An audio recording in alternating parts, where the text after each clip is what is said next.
Oh, hello! You've climbed all the way up into the spider plant, which I'm quite impressed by. But I want to read you some Christmas and Advent poetry. Um, so come here, have a seat. Let's see. I wanted to read one of my favorite poems by C.S. Lewis in this collection that Walter Hooper put together. Um, you see, this is one of the convenient things that occasionally arises in in book organizing when you can have I happen to have all my C.S. Lewis books over on this side and then my poetry collection on this side. And so I can put my C.S. Lewis poems right on this end of the C.S. Lewis section, and then it feels like it's kind of in both. Anyway, I want to read one of those. Um but here, have a seat if that's comfortable there. And I think I will light some candles. Not actually Advent candles, unless you count any candle lit during the season of Advent to also be in some sense an Advent candle. Um, but that's definitely up for debate.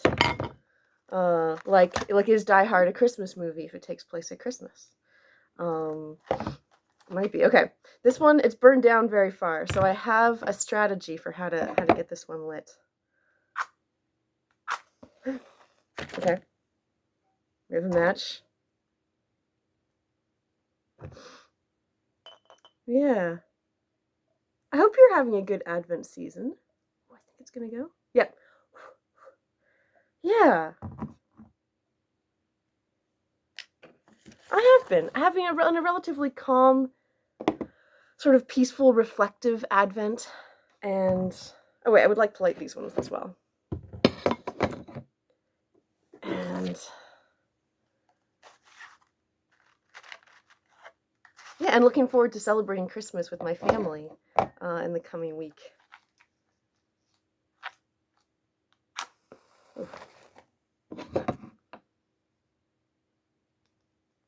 I don't know if I can light these ones, if they have enough wick left. Well, maybe? These were beeswax candles, that I bought from some honey farmers. Probably not. But I'll let the matchstick burn.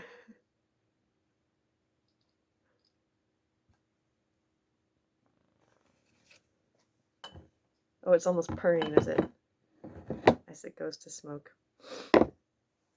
Yeah, and I have some ginger cookies here that I made yesterday evening with my friend.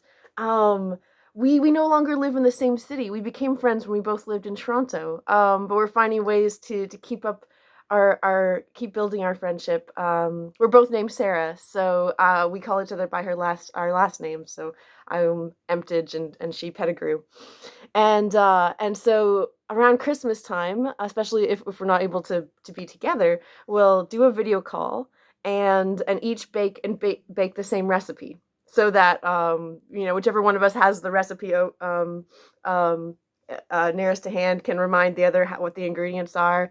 We can compare the texture of our batter, and it very much feels like we're in the same space because we have something physical that we have shared, and then we get to eat it. Those are good. Those are good ginger cookies. I think this was her mother's recipe. I also have some eggnog. I think this will be the first eggnog I've had this year. I think, unless I had any in January of. Anyway, a little eggnog. Here's a little eggnog for you.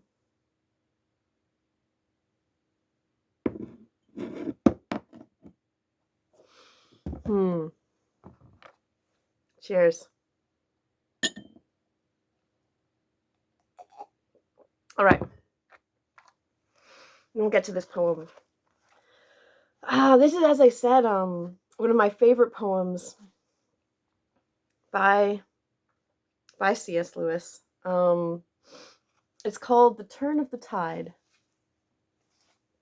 Oh, and I have I guess my bookmark at the spot was a note from my niece, who is learning to read and write, and says, "I love you, Sarah."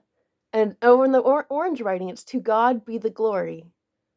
But the way that she learns to spell by sounding it out. It's so exciting for me to have this person uh who I love dearly be learning about language, and just to see that journey beginning for her, and putting letters together, and putting stories together, and that I get to do that with her.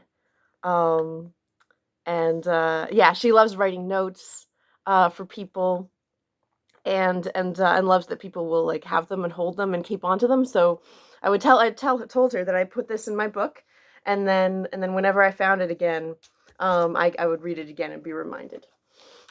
Anyway, but now I want to read the words that Lewis put in here, or anyway that he put on paper. The turn of the tide. Breathless was the air over Bethlehem. Black and bare were the fields, hard as granite the clods. Hedges stiff with ice, the sedge in the vice of the pool like pointed iron rods. And the deathly stillness spread from Bethlehem. It was shed wider each moment on the land, through rampart and wall, into camp and into hall. Stole the hush. All tongues were at a stand. At the procurator's feast, the jocular freedman ceased his story and gaped.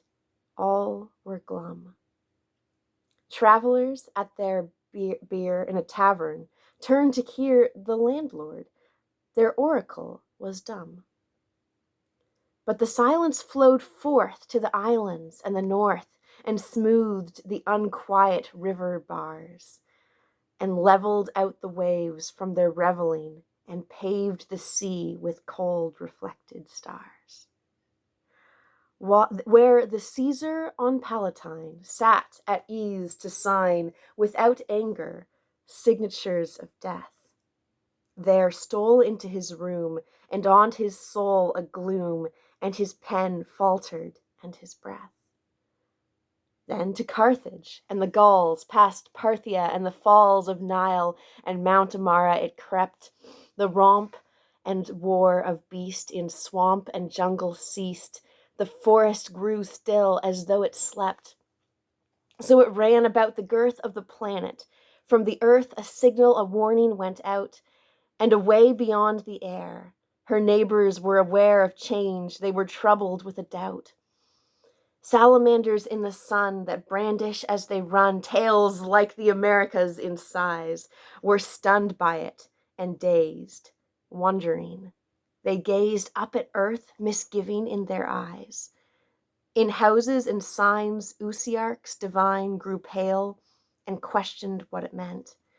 Great galactal lords stood back to back with swords half drawn, awaiting the event. And a whisper among them passed. Is this perhaps the last of our story and the glories of our crown? The entropy worked out, the central redoubt abandoned, the world spring running down. Then they could speak no more. Weakness overbore even them. They were as flies in a web. In their lethargy, stone dumb, the death was almost come. The tide lay motionless at ebb. Like a stab at that moment, over crab and bowman, over maiden and lion came the shock of returning life. The start and burning pang at heart set galaxies to tingle and rock. And the lords dared to breathe, and swords were sheathed, and a rustling, a relaxing began. With a rumor and noise of the resuming of joys on the nerves of the universe it ran, then pulsing into space, with delicate dulcet pace, came a music infinitely small and clear, but it swelled and drew nearer and held all worlds in the sharpness of its call. And now, divinely deep and louder, with the sweep and quiver of inebriating sound, the vibrant dithyramb shook Libra and the Ram, the brains of Aquarius spun round. Such a note as neither throne nor potentate had known since the world first founded the abyss. But this time it was changed, in a mystery estranged, a paradox, an ambiguous bliss. Heaven danced to it and burned. Such answer was returned to the hush, the favette, the fear that earth had sent out. The revel, mirth, and shout descended to her, sphere below sphere. Saturn laughed and lost his latter age's frost. His beard, Niagara-like, unfroze. Monsters in the sun rejoiced. The inconstant one, the unwedded moon, forgot her woes. A shiver of rebirth and deliverance on the earth went gliding. Her bonds were released. Into broken light a breeze rippled and woke the seas. In the forest it startled every beast. Capropods fell to dance from Taprobane to France, leprechauns from Down to Labrador. In his green Asian dell, the phoenix from his shell burst forth and was the phoenix once more. So death lay in a rest.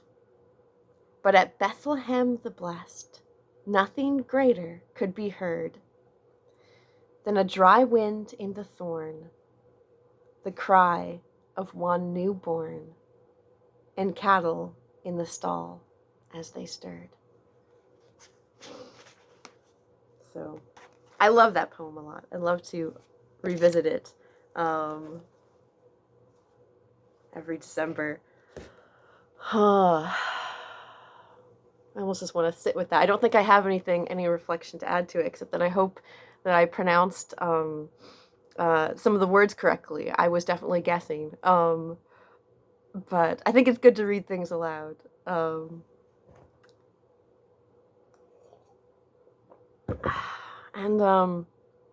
Yeah, I would like to read one more. That is one of my own poems that I also come back to generally. It's been, I think, several years since I wrote this. And I do like to come back to it again in a new Advent season.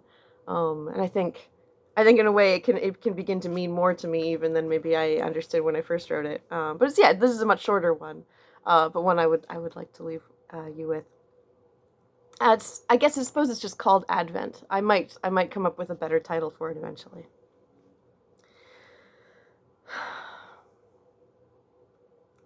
Watching a winter day slip away. The wind bares its teeth. Afternoon sunset, and yet there's a brighter light burning beneath.